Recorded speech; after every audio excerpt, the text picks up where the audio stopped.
ಇಷ್ಟಾನುಸಾರವಾಗಿ ಬದುಕಿ ಜರ್ದ ತಂಬಾಕು ಎಲ್ಲ ಹಾಕೊಂಡು ಚರ್ಚಿಗೆ ಬರುವಾಗ ಬಾಯಿ ತೊಳ್ಕೊಂಡು ಬಂದ್ರೆ ನಾವು ಪರಿಶುದ್ಧ.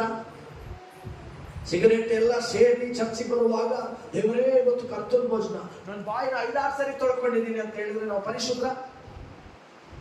ಯಾವುದಕ್ಕೆ ಸ್ಥಳ ನಮ್ಮಲ್ಲಿ ಇದೆ? ದೇವರ ಪ್ರಸನ್ನತೆಗೆ ಸ್ಥಳ ಇದೆಯಾ, ಅಥವಾ ನಮ್ಮ ಇಷ್ಟಾನುಸಾರವಾಗಿ ಬದುಕುವುದಕ್ಕೆ ನಮಗೆ ಸ್ಥಳ ಇದೆಯಾ?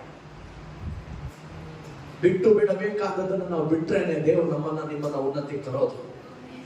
ಕೆಲವು ಸರಿ ಯೋಚನೆ, ಯಾಕೆ ನನ್ನ ಬಾಗಿಲು ತೆಗಿತಾ ಇಲ್ಲ, ಯಾಕೆ ನನಗೆ ಆಶೀರ್ವಾದ ಆಗ್ತಾ ಇಲ್ಲ, ಯಾಕೆ ನನಗೆ ಅಭಿವೃದ್ಧಿ ಬರ್ತಾ ಇಲ್ಲ ಅಂದ್ರೆ ಕರ್ತನು ಕೆಲಸ ಮಾಡಲಿಕ್ಕೆ ಸ್ಥಳ ನಾವು ಕೊಟ್ಟಿಲ್ಲ. ಕರ್ತನು ಅಪರಿಶುದ್ಧತೆಯ ಮಧ್ಯದಲ್ಲಿ ಕೆಲಸ ಮಾಡೋ ದೇವರಲ್ಲ.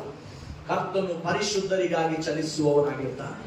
ಕರ್ತನು ಪರಿಶುದ್ಧರಿಗಾಗಿ ಹೊಸ ಹೊಸ ಬಾಗಿಲನ್ನ ತೆರೀತಾನೆ, ಹೊಸ ಹೊಸ ಮಾರ್ಗವನ್ನ ತೆಗಿತಾನೆ, ಹೊಸ ಹೊಸ ಅದ್ಭುತಗಳನ್ನ ಅವರಿಗಾಗಿ ಆತನು ಮಾಡುವವನಾಗಿದ್ದಾನೆ. ಹಲ್ಲೆಲೂಯಾ. ಇವತ್ತು ನಿನ್ನ ಜೀವಿತದಲ್ಲಿ ಏನಾದ್ರೂ ಹೊಸ ಹೊಸ ಬಾಗಿಲುಗಳನ್ನ ದೇವರು ತೆರೆದಿದ್ದಾನೆ ಅಂತ ನಿನಗೆ ಅನ್ಸೋದಾದ್ರೆ ಕೈಗಳನ್ನೆತ್ತಿ ಹೇಳೋಣ, ಅಪ್ಪ ನೀನು ನನ್ನ ಸಂಗಡ ಇರುವುದಕ್ಕಾಗಿ ನಿನಗೆ ಸ್ತೋತ್ರ. ಅಪ್ಪ ನಿನ್ನನ್ನು ನಡೆಸ್ತಾ ಇರೋದಕ್ಕಾಗಿ ಸ್ತೋತ್ರ. ಏನಂತ ಹೇಳ್ತಾ ಇದೆ ಬೈಬಲ್ ಅಲ್ಲಿ? ಪಾಪವು ಇಷ್ಟ ಆಗಿದ್ರೆ ಪಾಪ